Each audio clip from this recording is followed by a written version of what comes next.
दोस्तों बजट 2023 में income tax slab में कुछ रिलैक्सेशन दिए गए हैं जो केवल न्यू टैक्स रिजीम के लिए ही एलिजिबल होता है।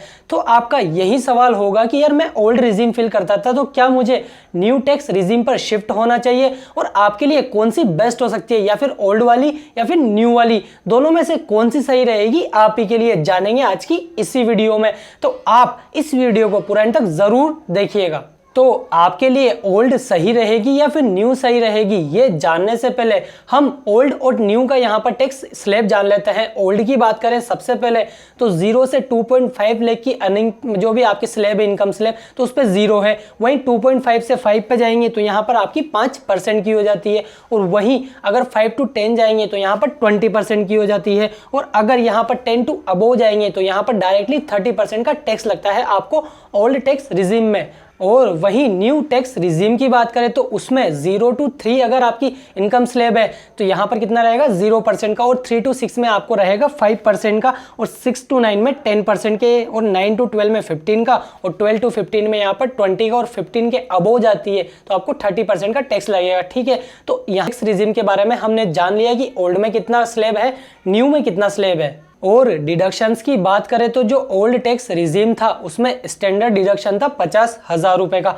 वो यहाँ पर न्यू टैक्स रिजीम में भी है। लेकिन न्यू टैक्स रिजीम में बहुत सारे यहाँ पर डिडक्शंस अवेलेबल नहीं है, या फिर कहीं एग्जेम्पशंस अवेलेबल नहीं है जो ओल्ड टैक्स रिजीम में है। वो यहाँ पर आपको लिस्ट पता चल जाएगी, गूगल कीजिए, पता चल जाएगा कि कौन कौन से एग्जेम्पशंस यहाँ पर अवेलेबल नहीं है न्यू टैक्स रिजीम में। लेकिन यहाँ पर यह कहना सही नहीं रहेगा कि ओल्ड टैक्स रिजीम सही है या फिर न्यू टैक्स रिजीम।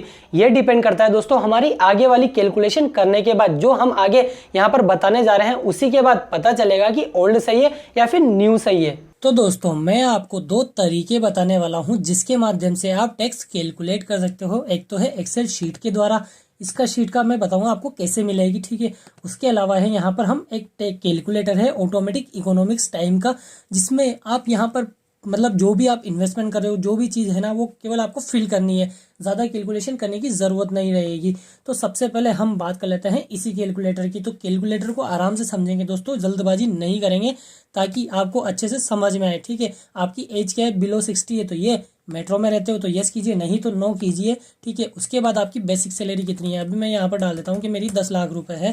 ठीक है, 10 लाख रुपए मेरी यहाँ पर सैलरी है। अदर अलावेंस मुझे यहाँ पर मिलता है एक 10,000 रुपये का मान लेता हूँ। ठीक है, एचआरए का एग्जेम्पशन मुझे मिलता है, मतलब एचआरए कितना रिसीव होता है पर एनम, आपकी सैलरी में ज़रूर मेंशन होगा पर एनम का। तो मैं यहाँ पर डाल देता हूँ कि अभी मुझे 10,000 ही रिसीव होता है। मैं एग्जांपल के लिए डाल रहा हूँ कुछ भी अमाउंट दोस्तों, ये नहीं है कि एग्जैक्ट है। ठीक है, आपकी सैलरी में स्लिप में जो है वो डालिए। ठीक है, एचआरए कितना दिया मैंने यहाँ पर एनम दिया, यहाँ पर मान लेते हैं मैंने 10,000 का ही दिया, जितना रिसीव हुआ उतना दे दिया। Housing loan from self occupied house, जो भी आपका लॉस है वो क्या है, मतलब हाउसिंग के हिसाब से लॉस हुआ, कुछ हुआ तो ठीक है डाल दीजिए, नहीं तो other sources, income from other sources से कोई इनकम हुई हो तो मैं डाल देता हूँ यहाँ पर 5,000 रुपये डालनी है, 5,000 की हुई है, नेक्स्ट कर दूंगा। नेक्स्ट करने के बाद एटीसी में कोई मैंने इन्वेस्टमेंट कर रखा हो तो डिडक्शंस उसमें डाल देता हूँ मैं यहाँ पर कि मैंने ज़्यादा नहीं कर रखा, मैंने तो यहाँ पर 10,000 का ही कर रखा है। ठीक है, इन्वेस्टमेंट एनपीएस में 5,000 का ही कर रखा है, और यहाँ पर मेडिकल ले रखा है, नहीं ले रखा है, मेडिकल का प्रीमियम सीनियर सिटीजन्स के लिए है, नहीं है फॉर पेरेंट्स के लिए, अगर है तो यस करना है, नहीं तो नो करना है। मेडिकल इंश्योरेंस का प्रीमियम मैं बोल देता हूँ अभी 0 है, चेकअप का कुछ भी नहीं है, प्रीमियम एक्सपेंडिचर कुछ 0 है, और चेकअप का भी 0 है, सारी चीज़ें मैंने यहाँ पर 0 डाल दी है।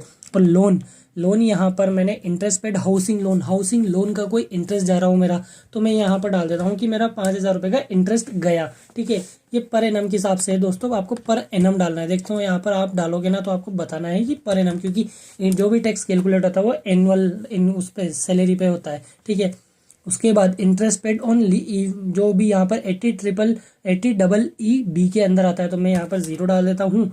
और इंटरेस्ट पेड एजुकेशन लोन पे आपने कोई टैक्स वो इंटरेस्ट दिया है तो वो तो एजुकेशन लोन पे मेरा 0 है। चैरिटी में कुछ दिया हो तो मैं यहाँ पर डाल देता हूँ 10,000 रुपये। और अदर कोई इन्वेस्टमेंट है जो सेविंग डिपॉजिट ये यहाँ पर नहीं है, अदर डिडक्शंस। नेक्स्ट अब फाइनल आपके सामने आ जाएगा, देख सकते हो न्यू टैक्स रिजीम में 47,000 रुपये बच रहे मेरे यहाँ पर 47 में।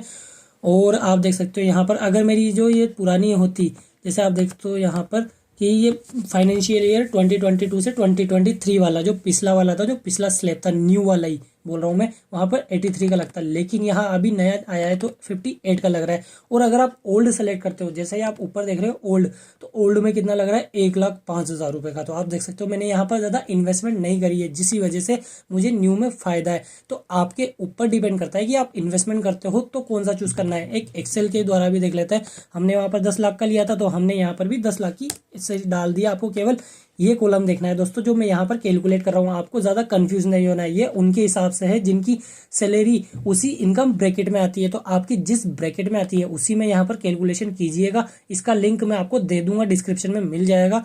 आप यहाँ पर 2.5 से 3 में आते हो तो 2.5 से 3 में कीजिए, 3 से 5 में, 5 से 6 में, जिस भी एज से इनकम ब्रैकेट में आते हो उसमें कैलकुलेशन कीजिए। 10 लाख सॉरी, ठीक है। स्टैंडर्ड डिडक्शन 50,000 का इसमें भी है, और यहाँ पर न्यू स्लैब में भी है, ठीक है। और मैंने यहाँ पर कोई डिडक्शन किए हैं तो आप देख सकते हो। यहाँ पर देखना, ये जो यहाँ पर ग्रीन है, तो यहाँ पर क्या हो रहा है, यहाँ पर देखना बेटर कौन सा है आपके लिए। तो मैंने यहाँ पर अभी न्यू रिजीम आ रहा है। अगर मैं यहाँ पर कर देता हूँ कि इन्वेस्टमेंट मैंने 3 लाख का किया है, तो 3 लाख में देख सकते हो जैसे ही ओल्ड हो गया, यहाँ पर चेंज हो गया, ठीक है। चेंज हुआ ना आप ही के सामने जस्ट अभी। जैसे मैं अगर कंट्रोल Z करता हूँ और कंट्रोल Y करता हूँ, देखना कंट्रोल Z किया मैंने, ठीक है, और ये कंट्रोल Y देख सकते हो, ओल्ड और न्यू आपके सामने चेंज हो रहा है, ठीक है। तो मैंने यहाँ पर अभी किया, और अगर मैं सोच लेता हूँ कि मैंने यहाँ इन्वेस्टमेंट 2.5 लाख का ही किया, तो वो 2.5 लाख किया, तो यहाँ पर बोथ यानी कि बोथ सही है, क्योंकि यहाँ पर दोनों में टैक्स सेम लग रहा है। देखो 52,500। अगर मैं यहाँ पर इन्वेस्टमेंट 0 कर देता हूँ कि कोई इन्वेस्टमेंट नहीं करी, तो ये डेफिनेटली बोल रहा है कि आपको न्यू में जाना चाहिए। एक और एग्जांपल ले लेते हैं दोस्तों 12 लाख की इनकम का। तो यहाँ पर 10,50,000 है, मैं यहाँ पर डाल देता हूँ 12 लाख, ठीक है। 12 लाख स्टैंडर्ड डिडक्शन ये है। और मैं सोच लेता हूँ कि मैंने कोई भी इन्वेस्टमेंट डिक्लेयर नहीं, मतलब कोई भी इन्वेस्टमेंट नहीं किया है जो टैक्स सेविंग के अंदर आता है, तो यहाँ पर 0 कर दिया, और यहाँ पर ये कर दिया। जो भी न्यू टैक्सेबल इनकम हुई, ये हुई मेरी 11,50,000 की। तो इस पर टैक्स कितना बना, यहाँ पर 1,57,500 का, और वही न्यू में केवल 82,000 का। तो आप देख सकते हो कितना फायदा हुआ है आपको। यहाँ पर इसमें से लेस करोगे तो आपको पता चल जाएगा कि कितने का फायदा हुआ है। तो आपको आपके ऊपर डिपेंड करता है कि आप इन्वेस्टमेंट डिक्लेयर करते हो। जैसे मैं 3 लाख का यहाँ पर इन्वेस्टमेंट भी डिक्लेयर कर देता हूँ, तो ये ऑटोमेटिक बोल रहा है कि ओल्ड में जाइए, क्योंकि यहाँ पर 67,000 लग रहा है। तो ये कैलकुलेशन आप खुद कर सकते हो। इसका लिंक आपको नीचे डिस्क्रिप्शन में मिल जाएगा एक्सेल का, और यहाँ पर ये वाला कैलकुलेटर का लिंक भी मैं आपको दे दूंगा, जहाँ से आप कैलकुलेशन पूरी अपने लेवल पर कर सकते हो। तो आप भी इसी तरह से कैलकुलेशन करके देख सकते हो कि आपके लिए ओल्ड टैक्स रिजीम सही रहेगी या फिर न्यू टैक्स रिजीम सही रहेगी। अगर आप एक क्लियर कट आंसर पाना चाहते हो तो मैं वो आपको दे देता हूं कि अगर आप जो यहाँ पर टैक्स सेविंग इन्वेस्टमेंट करते हो, ज़्यादातर अगर आप इन्वेस्टमेंट डिक्लेयर करना चाहते हो ना, कि मेरी यहाँ पर LIC की भी है, PPF भी है, ELSS भी है, NPS भी है, हेल्थ इंश्योरेंस भी है, मतलब अलग अलग तरह के आपने यहाँ पर इन्वेस्टमेंट्स कर रखे हैं जो टैक्स सेविंग के अंदर आते हैं, तो आपके लिए ओल्ड टैक्स रिजीम बेस्ट रहेगी दोस्तों, क्योंकि वहां पर डिडक्शंस आपको ज्यादा मिल जाते हैं। लेकिन आप कोई इन्वेस्टमेंट नहीं करते हो, कोई टैक्स सेविंग इन्वेस्टमेंट भी आपने नहीं कर रखा है ना, तो आपके लिए न्यू टैक्स रिजीम सही रहेगी, क्योंकि वहां पर 7 लाख की इनकम तक तो 0 टैक्स है। वहीं ओल्ड में जाओगे तो वहां पर आपको टैक्स लग जाएगा दोस्तों, जैसा हमने आपके सामने